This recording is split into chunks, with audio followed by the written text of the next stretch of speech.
Welcome to Kenton Teaches. Enjoy the video. You see the emergency call in progress. Tap the red end call button now to halt dialing. If the iPhone initiated emergency SOS by side button, swipe or tap cancel on the alert that appears. You must confirm stop calling. Once done, wait for the call UI to fully close before proceeding. Make sure the phone stays unlocked so you can access the screens and settings quickly, because an immediate second press could reinitiate SOS if buttons are held down. You should now prevent accidental future calls by changing emergency SOS settings.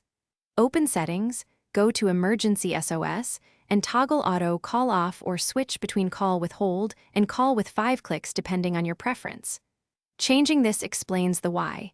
Disabling Auto Call removes automatic dialing when buttons are held, reducing false alarms. Once done, test the chosen configuration by practicing the activation gesture briefly. Do not complete a live emergency call, so you confirm the phone behaves as you expect. Finish by verifying emergency contacts and medical ID so responders still have useful info even if you cancel calls. If you find the cancel button or settings unresponsive, restart the iPhone. That often clears temporary UI or sensor glitches. Make sure iOS is up to date because software fixes can address SOS behavior. If problems persist after restart and update, contact Apple support. Meanwhile, manually dial 911.